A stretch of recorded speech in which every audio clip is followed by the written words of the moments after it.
Welcome to another edition of Friday Faceoff on WDFN.com. It's Eric Chase, Shep from Shep in the Morning. Obviously, we're in a new studio this week. We got kicked out by some killer DJ on another station. We're in the DFN studios today to talk about where we think and how we think Anthony Davis will fit into whatever team he goes to next year. Right now it looks like the Charlotte Bobcats, but we know just because you have the most ping pong balls doesn't mean you always get that number one pick. Right. Kentucky is the national champion. Anthony Davis was up in the air a couple nights ago about coming out. I think we all think he's going to be the top pick once he declares himself and goes out in the draft in June. I've got high standards for him. I want to hear what you think. Well, is high standards the next Tim Duncan, like so many people are suggesting? We're talking about a Hall of Famer. We're talking about a guy who might arguably be the best power forward in the history of the NBA. Some may say Karl Malone. Some may say some guys from way gone by. But I don't think he's going to be that good. I think he's going to be really good. I think he'll be able to make the adjustment defensively pretty quick. I think he moves his feet exceptionally well.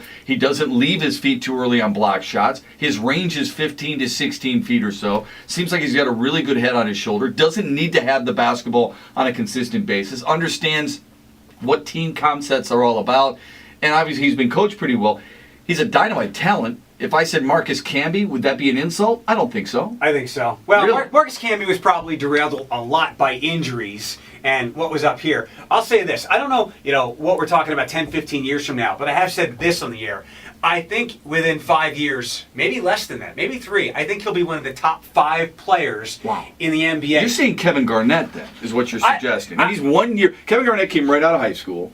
Anthony Davis spent 1 year in college. By the way, Marcus Camby, another John Calipari coached player. But where do you get the comparison with a guy who would, is that fair, though, a Kevin Garnett? I mean, Kevin Garnett's got a lot more offensive skill than Anthony Davis. And I think Anthony Davis will refine that. Remember, some people have criticized Anthony Davis. This is the only nitpicking this week. You're right. Well, he's kind of passive. He's not even the best scorer on it. Well, he hasn't had to be the best scorer on his team. Calipari said the other night, he's got like the 4th most shots in the team. If I gave him more shots, he'd score more. And I don't know how much he's going to be asked to score in the NBA. Well, depending on where those shots come from, though, Eric. I mean, that's the whole thing. He's got the range. You also understand, too, this is a guy who is still, kind of trying he's trying to get used to his body. He was a 6'3" point guard a couple of years ago, but he's got a team. He's never won more than 6 games in his entire career, and now he's a national champion. I don't know if we can go that far. But I'm saying 3 years, 5 years, I think one of the best in the NBA. To me, he's more center-ish than power forward. But look, I think what I remember of Tim Duncan... Although Kevin Garnett's playing center now, right? And Boston's winning with that. Tim Duncan was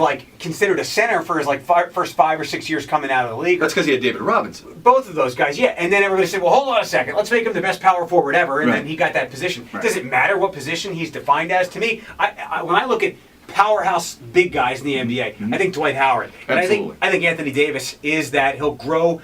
He'll gain 20 pounds of muscle. He can do things that Dwight Howard can't do. You know what I love about him? What? What can he do that Dwight Howard can't? Hit a free throw.